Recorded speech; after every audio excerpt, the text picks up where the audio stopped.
الله الصمد لم يلد ولم يولد ولم يكن له كفوا أحد ولم يكن له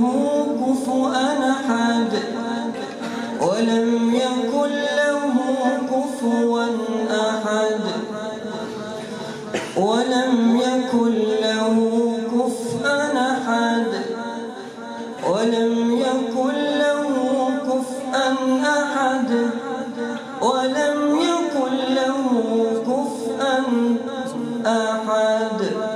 ہم آج آپ کو بتائیں گے کہ جو ایک پروکار تقریب منعقد کی گئی تھی جس میں بے شمار قرات کے قاری جو ہیں جنہوں نے 3 سال کا کورس کمپلیٹ کیا ہے وہ بہت ہی اچھے انداز میں جو ہے ڈیفرنٹ انداز میں اپنی قرآن پاک کو ریپریزنٹ کر رہے تھے، تلاوت کر رہے تھے، اور ان سے مزید بات کریں گے ان کا مزید کیا کہنا ہے، کس قسم کے اسلامک پروگرامز کنٹینیو ہیں ان کے، اور وہ اسلام کی ترویج کے سلسلے میں کتنے اسٹوڈنٹس جو فیصل آباد میں کہاں سے آ رہے ہیں. السلام علیکم کر صاحب. بسم اللہ الرحمن الرحیم. سب سے پہلے تو میں آپ کا شکر گزار ہوں جی. جامعہ سلفیہ ایک عظیم الشان تعلیمی دینی ادارہ ہے جو پاکستان بھر کے جتنے بھی دینی تعلیمی ادارے ہیں اس میں ایک نیک نام ادارہ، اور جس میں اس وقت 1100 کے قریب بچے زیر تعلیم ہیں، جس میں مختلف شعبہ جات اس وقت چل رہے ہیں. اس میں ایک شعبہ ہمارا قرات و تجوید کا ہے جس میں 300 سے زائد طلباء زیر تعلیم ہیں. آج کی جو تقریب ہے اس میں سے جن بچوں نے قرات و تجوید میں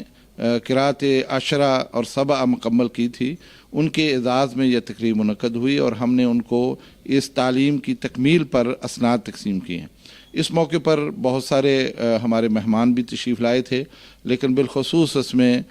ہمارے جو قرات کے معاملے میں سب سے زیادہ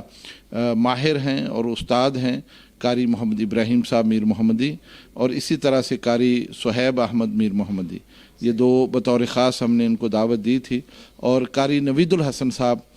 جو کہ جامعہ کے استاد بھی ہیں انہوں نے بھی تلاوت کی تھی، اور اس کے بعد پھر قاری ابراہیم صاحب نے اپنی تلاوت کی، اور پھر قاری صہیب صاحب نے اس موقع پر بہت ہی شاندار علمی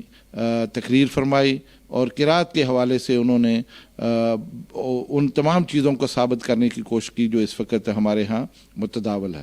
تو اس کے آخر میں پھر حافظ مسعود عالم صاحب نے دعا بھی فرمائی، اور اس موقع پر جو مہمان تشریف لائے تھے انہوں نے ان کے طلباء کے اعزاز میں ان کو تحائف بھی دیے اور ان کو اسناد بھی پیش کیے.